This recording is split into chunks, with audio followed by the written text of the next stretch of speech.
Oi amigos, aqui é Seiti Arata do programa de coaching financeiro, a classe alta, uma conexão direta aí com os Estados Unidos, com o amigo Gabriel Torres, do site Terremoto, e mais alguns outros sites que ele vai contar aqui pra gente.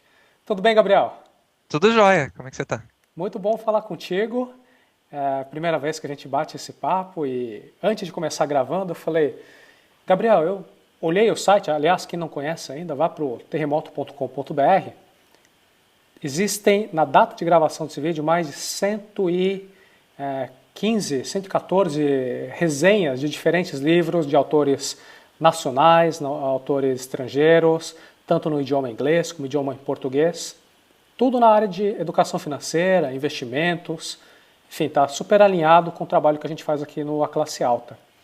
E na primeira vez que eu vi tudo isso, eu falei, puxa, ou esse cara está contratando alguém para escrever resenhas para ele, ou ele é um grande devorador aí de livros de finanças e com certeza tem algum motivo forte para ele ir atrás disso. Ou é uma paixão muito grande, ou ele realmente precisou, né, devorar todos esses livros. Então, se você puder contar um pouco, Gabriel, isso aí é uma pergunta que muita gente deve ter.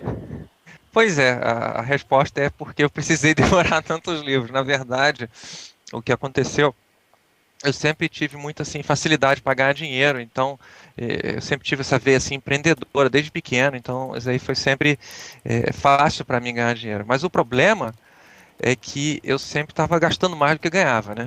Então, mais ou menos no ano 2001, eu estava todo atolado de dívida, estava ganhando muito dinheiro, mas ao mesmo tempo, para onde é que esse dinheiro está indo, né? E aí eu fui numa livraria e comecei a pesquisar. Deve ter algum livro explicando como é que sair desse buraco, né? Mais ou Aí menos que eu idade que deparei. você tinha? Em 2001 eu tinha. Ih, tem que fazer a conta, mas eu tinha 20 e 27. Tá. 27, eu tenho 38 agora. E, e aí, o que aconteceu? Eu comprei o livro Pai Rico, Pai Pobre, do Kiyosaki, e o primeiro livro do Mauro Halford.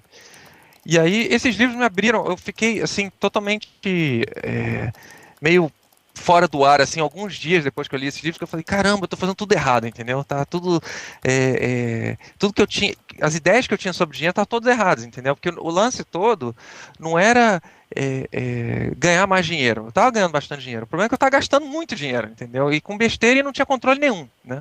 Aí a partir daí eu comecei a ler os outros livros do Kiyosaki, né? Principalmente o Independência Financeira, que saiu logo em seguida. E que ele falava justamente isso, que o problema é que a maioria das pessoas, elas não sentam e fazem uma planilha botando tudo que gasta, entendeu?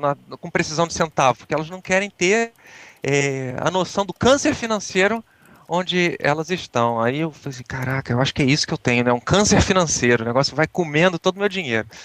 Aí eu sentei na cadeira, comecei a fazer uma planilha de tudo quanto eu gastava e tal, e aí eu vi, caramba, realmente estou gastando muito dinheiro e com muita besteira, porque você vai Com começando, quando você balada, começa. com Não, com videogame. besteira assim, tipo, comendo muito fora, porque eu tava morando sozinho, comia muito em restaurante, coisa assim.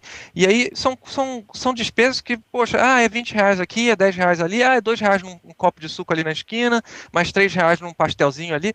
E aí quando você vai somando isso daí, dá muito dinheiro, Você não entendeu? tinha noção de onde, para Menor onde. noção, pô. Não tinha a menor noção.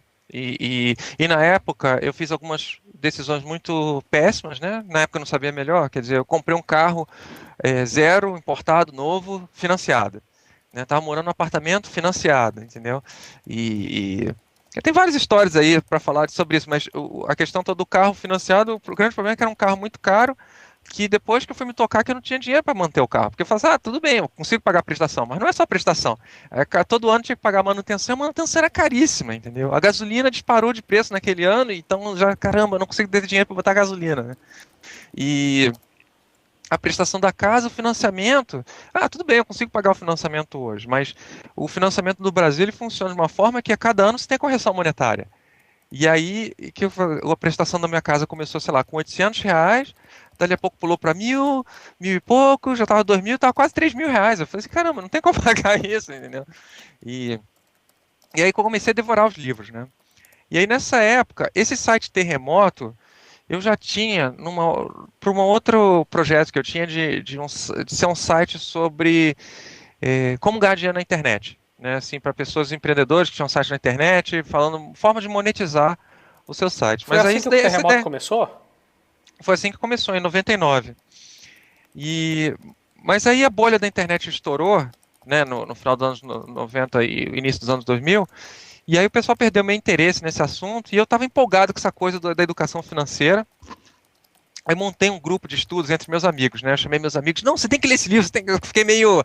é, Eu acho que todo mundo que quando começa a descobrir essa coisa de educação financeira passa por essa fase de querer convencer os amigos a ler ou estudar a mesma coisa que está estudando, né? Então foi assim, não foi diferente comigo. E aí todos meus amigos, não, você tem que ler esse livro, tem que estudar e tal. E aí a gente se reunia uma vez por semana para discutir os livros. A gente lia os livros e discutia, tinha uma discussão e tudo mais. E aí eu transformei esse site Terremoto, que já tinha o domínio lá, mas não estava em uso, eu falei, vou começar a botar as resenhas dos livros que a gente está discutindo no ar, entendeu? E aí eu comecei a fazer isso em 2002, 2003. Então por isso que tem tanto livro, tem cento e poucos livros, mas também não foi da noite para o dia, entendeu? Que fantástico! Bom, uma coisa que eu reparo muito, não apenas na área de educação financeira, mas em tudo na vida, desde esportes, dieta, empreendedorismo, você vê até paquera, você Uhum, vê um grupo de pessoas que gosta muito de conhecimento teórico e uhum, compra um livro e fala, poxa, que ideias fantásticas, abriram demais a minha cabeça, e agora eu vou ler o próximo livro, e depois eu vou ler o uhum, próximo livro, e ficam uhum, lendo um livro depois do outro. E daí você pergunta, tá, mas o que você tem feito no mundo real, né? Como é que a sua vida tem melhorado? Não, já li vários livros. Tá, mas que negócio que você construiu? Tô vendo você ler vários livros de negócio, mas que negócio você construiu? Ah, ainda tô lendo alguns. Ou então, pô, agora eu sei que cantadas usar, né, quando eu saio à noite. Eu sei uhum. lidar quando a mulher tá brava e tal. Tá, cara, mas cadê a namorada? Não, ainda não tem. E eu vejo que no teu caso, você, além de você ter implementado aí vários dos conceitos e você compartilha isso tudo lá no fórum, você também dá uma orientação bacana. O Terremoto é um fórum muito bem organizado, o pessoal não fica fazendo bagunça lá, tem uma Uhum, moderação muito boa, você criou um ambiente legal. E a gente vai falar sobre interação em fóruns, comunidade, o poder da comunidade, uhum. numa segunda parte desse bate-papo.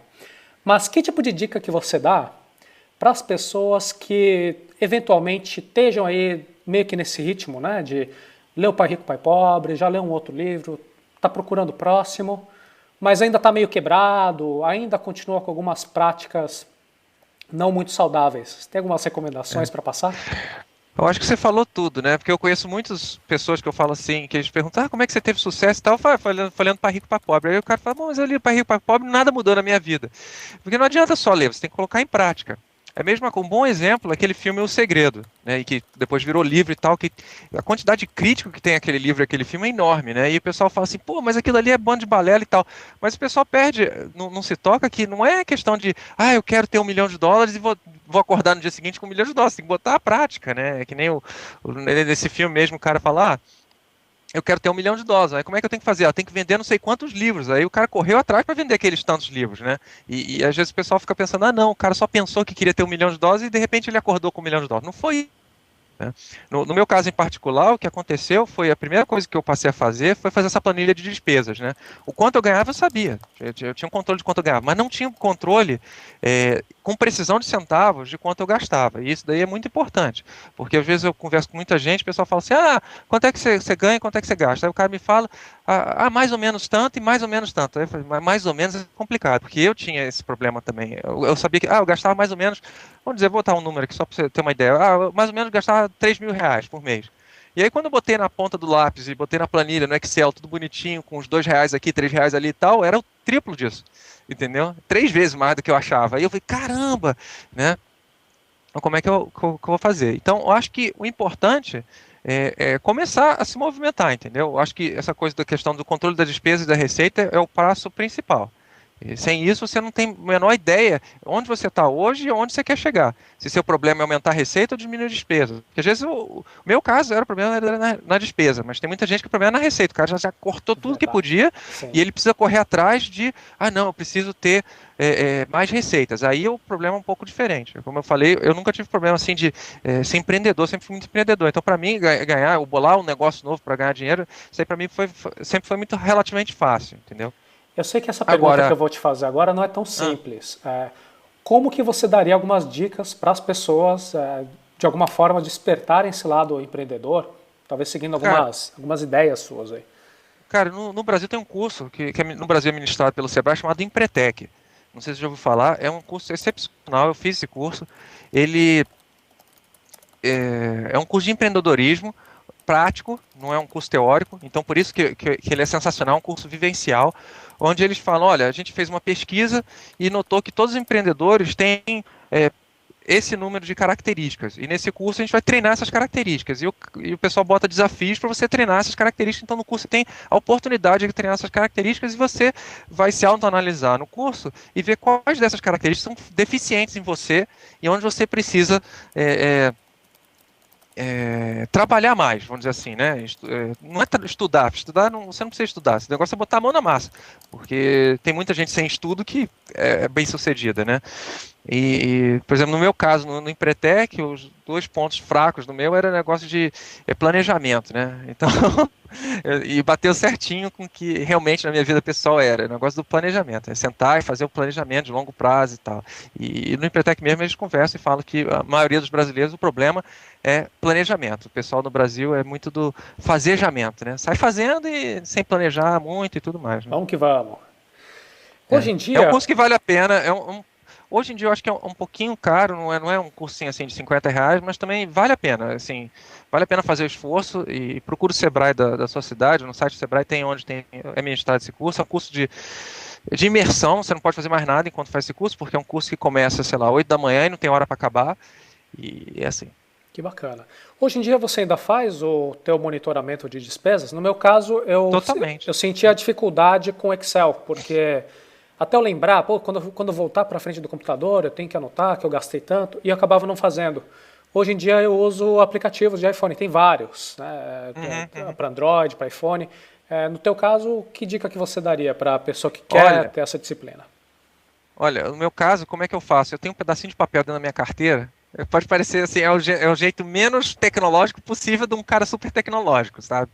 Eu tenho um papelzinho na carteira onde eu tenho exatamente o saldo de dinheiro que eu tenho na minha carteira. Então, se, por exemplo, eu fui na rua e comprei um negocinho aqui, outro ali, tal, tal. Quando eu chego em casa de volta à noite, eu confiro quanto eu tenho na carteira e quanto eu tinha marcado no meu papelzinho, entendeu?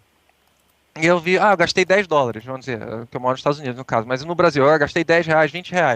E aí você bota na planilha, gastei R$ 20, e você vai lembrando o que você gastou. Foi R$ 2 num suco, R$ 3 num quibe, R$ 5 no estacionamento e por aí vai. Eu, inclusive, agora, porque aqui nos Estados Unidos é diferente, a maioria das coisas são cartão de crédito, então é mais fácil de controlar. Mas no Brasil, eu, inclusive, andava com um papelzinho dentro da carteira e um lapisinho desse tamaninho, né? Onde eu anotava. Então, o suco, aí eu anotava no papelzinho e tal. E parecia assim, meus amigos falavam, pô, o que você tá anotando aí? Não, não, negócio aqui. Eu também não explicava muito, às vezes o pessoal fica pegando no pé, né? Não, não, negócio Aham. aqui pra mim, negócio que eu lembrei aqui. Aí eu vou anotando. E depois chegava em casa e fazia no Excel. Esse comentário que você fez é muito bom, porque às vezes a gente fica animado com o conceito e quer compartilhar com os outros. Aham. E daí o pessoal vai, tira um sarro, você acaba ficando desanimado, ou até pode entrar num problema. Além de monitorar a minha despesa, ultimamente Uhum. comecei também a usar o celular para anotar meu tempo. Então, quando eu Uhum. começo a realizar uma atividade, eu coloco lá, pô, tô lá aqui batendo papo com o meu amigo Gabriel, né, fazendo a gravação. Terminei, pum, aperto o botão, falo, pô, deu 1 hora, legal. Agora eu vou realizar outra atividade. E eu faço isso praticamente para tudo, Uhum. porque ele me gera relatórios. Isso que eu acho legal. Então eu sei, olha, essa semana eu passei tanto tempo de bobeira, tem que melhorar isso. Passei tanto Uhum. tempo limpando a casa, pô, podia ter me organizado melhor para não bagunçar a casa, e assim vai. Só que uma vez eu estava com umas amigas e eu estava explicando para elas o conceito dela, ela começou a fuçar no telefone, né? Daí ela Uhum. olhou, ela falou assim pro pessoal, pessoal, olha, ele está 3 horas gastando tempo aqui com a gente. Aí foi uma tiração de sarro, lógico, né? E às vezes nem é tão assim socialmente aceito. Então fica a dica, quando a gente começa a entrar em atividades que não são tão comuns, como ficar anotando despesa, anotando tempo, às vezes é melhor até você manter isso com você mesmo, né? E ter um resultado melhor no longo prazo. É. No começo, realmente, é aquilo que eu falei. No começo eu fiquei empolgado, parecia um pastor com a Bíblia debaixo do braço pregando, né? E depois eu me toquei que nem todo mundo está preparado para escutar, que você Sim, tem que melhorar a questão da educação financeira e tal. Então depois, hoje em dia eu só converso com gente muito próxima quando a pessoa dá deixa, entendeu?